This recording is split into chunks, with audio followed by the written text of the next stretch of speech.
আসসালামু আলাইকুম। আশা করি তোমরা সবাই ভালো আছো।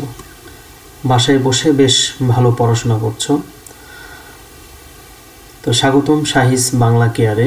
আমি শাহি ইমরান আছি তোমাদের সাথে।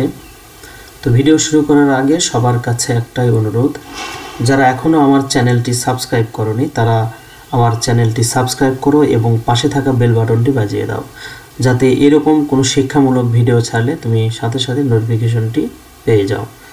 তো চলো কথা না বাড়িয়ে শুরু করি। আমাদের আজকের বিষয় চতুর্থ শ্রেণীর বাংলা। শ্রেণী চতুর্থ, বিষয় হলো কি বাংলা। এবং আমাদের যে গল্পের নাম হলো ছোট রাজা এবং বড় রাজা। ছোট রাজা এবং বড় রাজা গল্প ইতিমধ্যেই তোমরা অনেকেই বাসায় বা ক্লাসে পড়ে ফেলেছো। তো গল্প নিয়ে আমি আর কথা বলবো না, আমি সরাসরি তোমাদের যে অনুশীলনের উত্তরগুলো আছে এবং অতিরিক্ত কিছু উত্তর ও এর সঙ্গে আমি সংযোজন করেছি সেগুলো নিয়ে একটু কথা বলবো তোমাদের সাথে। ততক্ষণ তোমরা আমাদের সাথেই থাকো। ওকে, নিচের শব্দগুলোর অর্থ জেনে নেই। কিছু শব্দের অর্থ আসবে, দেখো। দিগ্বিজয়। দিগ্বিজয় অর্থ চারদিকের নানান জায়গা জয় করা। সেনাপতি, সেনাদলের প্রধান বা প্রধান সৈনিক, যে কোনো একটা লেখলেই হবে। রাজত্ব, রাজার শাসন যেখানে চালু আছে।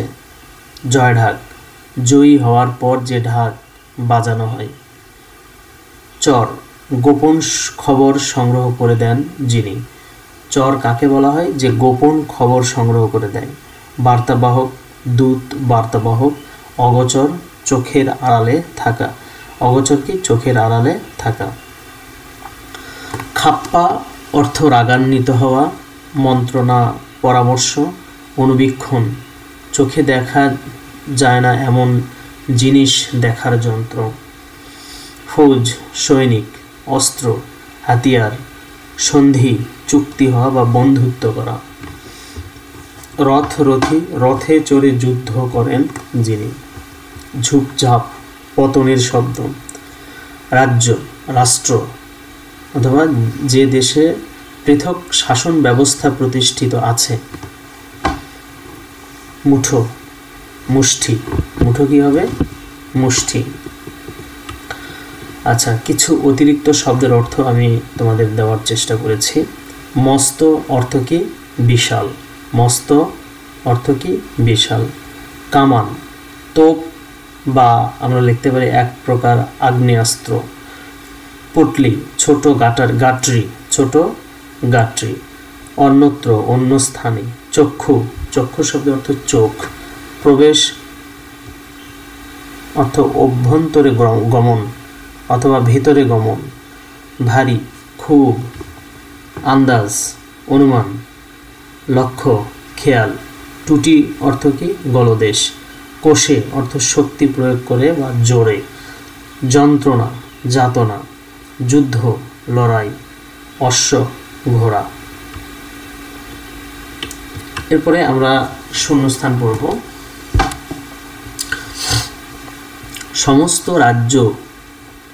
সমস্ত ছোট রাজ্য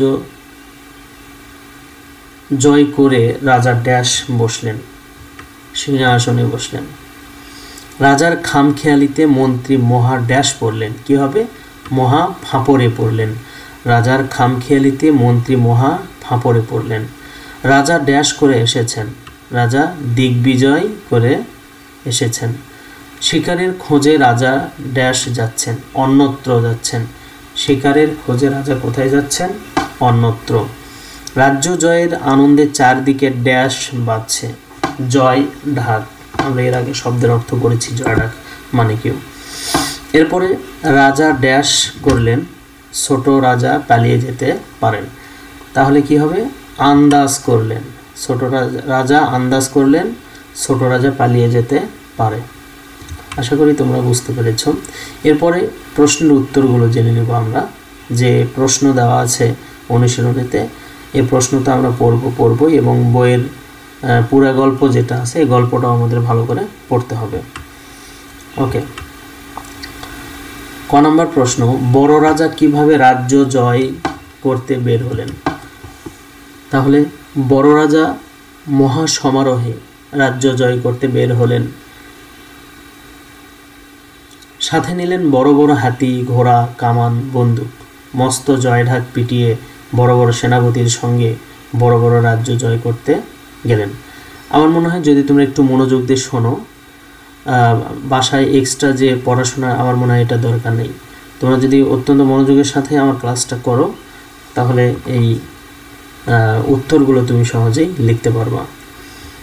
খ নাম্বার, বড় রাজা ছোট রাজার ওপর রেগে গেলেন কেন? বড় রাজা ছোট রাজার ওপর রেগে গেলেন কেন? আচ্ছা, বড় রাজা যুদ্ধ করতে এসে ছোট রাজার কৌশলের কাছে ধরাশায়ী হলেন, তাই তিনি সন্ধির প্রস্তাব করলেন। বুদ্ধিমান ছোট রাজার কথার মাধ্যমেও বড় রাজাকে কুপকাত করলেন। এ কারণে বড় রাজা ছোট রাজার ওপর রেগে গেলেন। বড় রাজা কেন ছোট রাজ্যকে জয় করতে পারলেন না? ছোট রাজার রাজ্য এতটাই ছোট যে খালি চোখে দেখা যায় না। ছোট রাজার ফৌজের কৌশলের সাথে বড় রাজার ফৌজরা পেরে উঠল না। নিজেদের ছোড়া অস্ত্রে নিজেরাই আক্রান্ত হতে লাগলো। এজন্য বড় রাজা ছোট রাজ্যটিকে জয় করতে পারলেন না। বড় রাজা কেন সন্ধি করতে চাইলেন? বড় রাজা যুদ্ধ করতে গিয়ে ছোট রাজার বুদ্ধির কাছে নাস্তানাবুদ হলেন। রাজার বড় বড় মন্ত্রী, সেনাপতি সবাই ফাঁপড়ে পড়ে গেল। শেষমেশ উপায় খুঁজে না পেয়ে বড় রাজা সন্ধি করতে চাইলেন।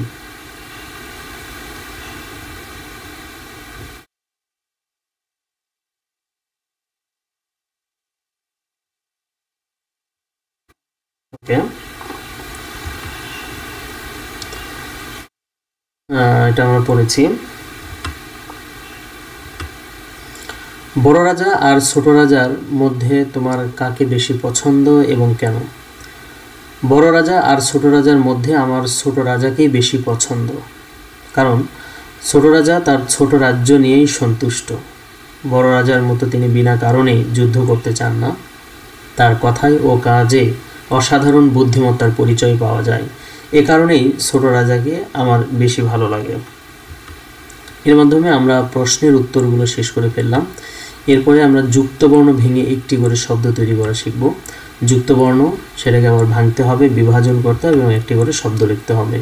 দন্তস্বয়ত, দন্তস্ব যুক্ত সস্তা, দন্তনয়দ, দন্তন যুক্ত নিন্দা, বর্গীয় জ ফলা রাজ্য, কয় র ফলা ক্রয়, পয় প খাপ্পা। ওকে, আচ্ছা, এরপরে আমরা যে জিনিসটা পড়বো সেটা হলো এক কথায় প্রকাশ বা বাক্য সংকোচন। আচ্ছা, রাজার বসবাসের জন্য নির্মিত যে পুরী সেটাকে এক কথায় কি বলি আমরা? রাজপুরী। ওকে, যা গোচর নয় অগোচর, যা গোচর নয় সেটাকে কি বলি? অগোচর। জয়ের পর যে ঢাক বাজানো হয়, জয়ের পর যে ঢাক বাজানো হয় তাকে কি বলে? জয় ঢাক। রাজার শাসিত অঞ্চল, রাজার শাসিত অঞ্চল কি হবে? রাজ্য। যিনি সেনা দলের প্রধান তাকে কি বলি আমরা? সেনাপতি। মন্ত্রণা দেন যিনি, মন্ত্রী। মন্ত্রণা দেন যিনি, মন্ত্রী। সিংহ চিহ্নিত আসন, সিংহাসন। চারদিকের নানান জায়গা জয় করা, দিগ্বিজয়। চারদিকের নানান জায়গা জয় করা এক কথায় কি বলা হয়? দিগ্বিজয়। তো এর মাধ্যমে আমাদের আজকের ক্লাস শেষ হয়ে গেল। ছোট রাজা বড় রাজা গল্পটাও বেশ মজা, তোমরা বাসায় পড়বা, বেশি বেশি করে গল্প পড়তে হবে। এবং আমি যে ক্লাসটা তোমাদের আজকে দিলাম এটার উপর বেশ ভালো পড়াশোনা করবা। সবাই ভালো থেকো, সুস্থ থেকো। আমাদের দেখা হবে নতুন কোনো ভিডিওতে। আল্লাহ হাফেজ।